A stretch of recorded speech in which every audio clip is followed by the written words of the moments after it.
Hello future leaders, welcome back to my channel NCERT science with Mrs Batra. आज मैं आपके सामने जो टॉपिक्स लेकर आई हूँ वो आपके 10th क्लास के first chapter chemical equation and chemical equilibrium से लिए गए हैं। इसमें हम जिन टर्म्स को एक्सप्लेन करेंगे वो टर्म्स आपके पास बोर्ड एग्जाम्स में जो कोड होते हैं ABCD कोड होते हैं उसमें ज़रूर आते हैं। तो आपने बहुत ध्यान से इसको सुनना है और समझना है। तो हमारे पास जो फर्स्ट टर्म है वो है कोरोजन। कोरोजन क्या होता है? संक्षारण मीन्स जंग लगना। आपने अपनी डेली लाइफ में लोहे के ऊपर जंग लगते हुए देखा है, rusting of iron. It is the example of corrosion, rusting of iron. अब कोरोजन में होता क्या है कि जब मेटल एक्सपोज्ड होती हैं मॉइस्चर एंड एयर जिसमें ऑक्सीजन है, then it get oxidized। जब ये ऑक्सीडाइज्ड होती हैं तो इनके ऊपर एक डिफरेंट कलर की लेयर फॉर्म होती है। जैसे आयरन के केस में ब्राउन कलर्ड लेयर फॉर्म होती है। अब होता क्या है, जो ये कोरोजन होता है ये मेटल को वीक कर देता है, तो ईजिली वो क्या हो जाती हैं, ब्रेक डाउन हो जाती हैं। तो कोरोजन तो होना ही नहीं चाहिए मेटल्स के ऊपर, बट होता है, नेचुरल प्रोसेस है। मॉइस्चर और एयर की प्रेजेंस में मेटल ऑक्सीडाइज हो जाती हैं। तो क्या हम कोरोजन को रोक सकते हैं? Yes, we have different methods. Prevention है हमारे पास कोरोजन के लिए। फर्स्ट है हमारे पास बाय ऑयलिंग और लुब्रिकेटिंग मेटल्स। हैवी मशीनरीज होती हैं, मॉइस्चर के कांटेक्ट में आते ही उन मशीनरी के ऊपर रस्ट लग जाता है और मशीनरीज ख़राब हो जाती हैं। तो हम ऑयलिंग और लुब्रिकेट का यूज़ करते हैं ताकि उनके ऊपर कोरोजन ना हो। सेकंड है हमारे पास बाय अप्लाइंग पेंट्स। जैसे घरों में डोर्स, अलमीरा, विंडोज़ ये होती हैं, इनके ऊपर भी मॉइस्चर के कारण रस्टिंग आ जाती है। तो अगर हम पेंट्स अप्लाई करते हैं तो हम कोरोजन को रोक सकते हैं। थर्ड वन है हमारे पास electroplating. This is the modern methods to prevent the corrosion. तो कोरोजन को आप रोक सकते हो और प्रिवेंशन के मैंने मेथड्स आपको बता ही दिए हैं। इसकी जो डिटेल नोट्स हैं वो मैं आपको लास्ट में दिखा दूंगी, तो आप वहाँ से इसके स्क्रीनशॉट्स ले लेना और अपनी कॉपी में नोट कर सकते हैं। सेकेंड जो टर्म है हम यूज़ करेंगे वो है हमारे पास रेंसिडिटी। सेकेंड टर्म क्या है हमारे पास? रेंसिडिटी। अब रेंसिडिटी भी आपने डेली लाइफ में देखा हुआ है। कई बार आप मार्केट से चिप्स, नमकीन के पैकेट्स लेके आते हो, लेकिन उनका जब आप उसे ओपन करते हो, खाते हो, तो उनका जो टेस्ट होता है वो बहुत ही गंदा होता है। स्मेल भी अजीब आ रही होती है। वो क्यों होता है कि जो वो फूड आर्टिकल है, ऑयल में बने हुए हैं, वो ऑक्सीडाइज हो जाते हैं, उनका भी ऑक्सीडेशन हो जाता है, जिसकी वजह से उनकी ये स्मेल और टेस्ट में बहुत डिफरेंस आ जाता है। इसे हम बोलते हैं रेंसिडिटी। यानी क्या होता है, समटाइम्स जो पैक्ड फूड होते हैं, पैक्ड फूड आपको पता है, मैंने आपको एग्जांपल दिए हैं, चिप्स, नमकीन, ये सब ऑयल्स में फ्राई होते हैं। It get oxidised. जब ऑक्सीडेशन इनकी होती है, due to oxidation in food की जो टेस्ट है, स्मेल है, वो क्या हो जाती है, चेंज मीन्स बैड, खाने में अच्छे नहीं होते हैं। हम इन्हें बोलते हैं rancid foods. And these rancid foods are not good for health. जैसे कोरोजन्स की हमने प्रिवेंटिव मेजर्स पढ़े थे, तो क्या रेंसिडिटी के होते हैं? यस, इसके भी प्रिवेंटिव मेथड्स होते हैं, जिसमें हम कहते हैं फर्स्ट है keeping food in air tight containers. Air tight containers के अंदर एयर नहीं जा पाती, जिसकी वजह से ऑक्सीडेशन नहीं होता है और फूड की डेंसिटी नहीं होती. सेकेंड वन है हमारे पास flushing the food with inert gas like nitrogen. And third one, by using antioxidants that slow down the rate of oxidation.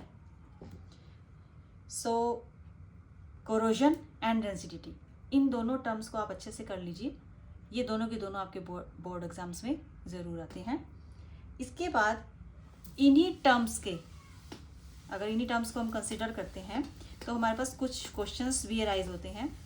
मैं उन क्वेश्चंस को आपके सामने लिख रही हूँ, उनके आंसर्स भी आपको बता रही हूँ, तो आप लोगों ने उसको भी अच्छे से कर लेना है, क्योंकि कई बार ये टर्म्स ना देकर डायरेक्ट वो आपसे क्वेश्चन को पुट अप कर देते हैं.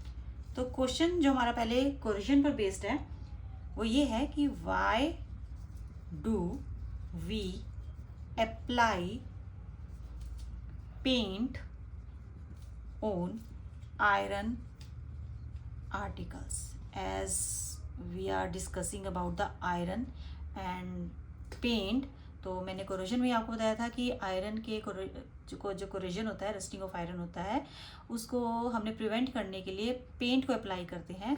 तो जस्ट आंसर इस क्वेश्चन के अंदर ही छुपा हुआ है. आपने क्या कहना है, सबसे पहले आपने डेफिनेशन ही बतानी है कि कोरोजन क्या है. कि when iron is exposed to moisture and air, it get corroded due to oxidation of metal. इसका जो हम फॉर्मूला करते हैं वो है हमारे पास आयरन, वाटर, ऑक्सीजन, और जो मैं ये फॉर्मूला लिख रही हूँ, this is the formula of rust. Iron, water, oxygen, rust of iron. आप इसको अलग से भी इस फॉर्मूला को याद कर सकते हैं. कई बार रस्ट का फॉर्मूला भी वो पूछ लेते हैं. यहाँ मैं बैलेंसिंग कर रही हूँ, तो यहाँ हम x जो वाटर ऑफ क्रिस्टलाइजेशन है वो लगाया और यहाँ मैंने 3 लगाया. अब जो आंसर है वो ये है, to prevent rusting we apply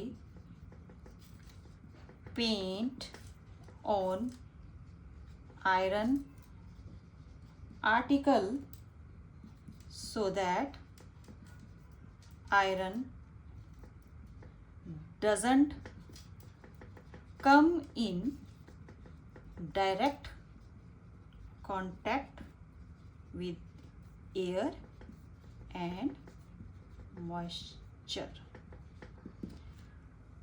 So ये क्वेश्चन भी उसमें से पुट कर देते हैं वो, तो आपको ये क्वेश्चन भी विद आंसर मैंने आपको एक्सप्लेन कर दिया है.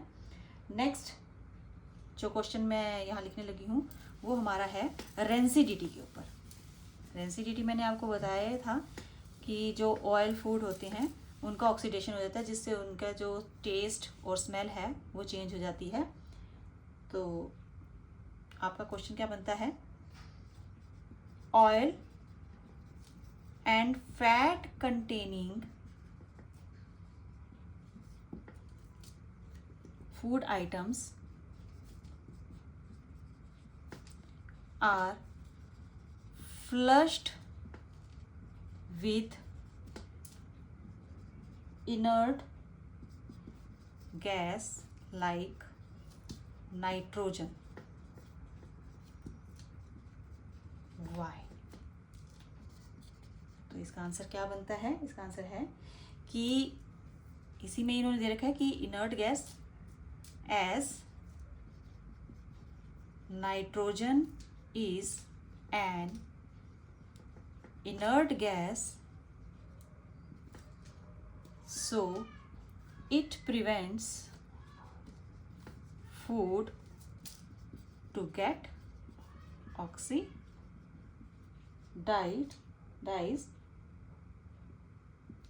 so the food article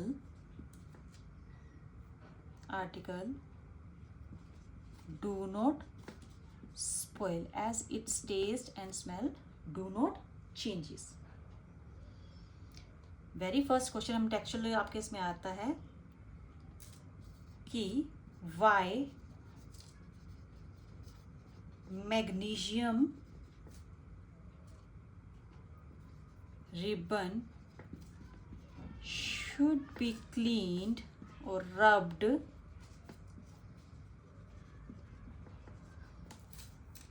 before burning in air. Students ऐसा है, ये हम जितने भी क्वेश्चंस कर रहे हैं वो सब ऑक्सीडेशन पे है, तो इंटर रिलेटेड है और एक ही बेसिक टर्म ऑक्सीडेशन हर क्वेश्चन में यूज़ हो रही है। तो मैग्नीशियम रिबन का इन्होंने क्वेश्चन है कि why magnesium ribbon should be clean before burning in air. इसमें भी यही है कि जो मैग्नीशियम है, एज मैग्नीशियम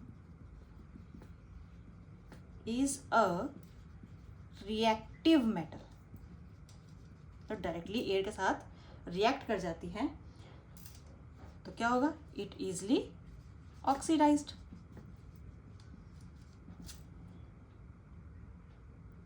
ऑक्सीडाइज होने के बाद बनाएगा क्या? It form magnesium oxide. इसलिए जो ये लेयर इसके ऊपर मैग्नीशियम ऑक्साइड की बन जाती है उसको रिमूव करने की ज़रूरत पड़ती है। सो दिस लेयर जो ये मैग्नीशियम ऑक्साइड की बनी है should be removed, cleaned or rubbed before burning in air।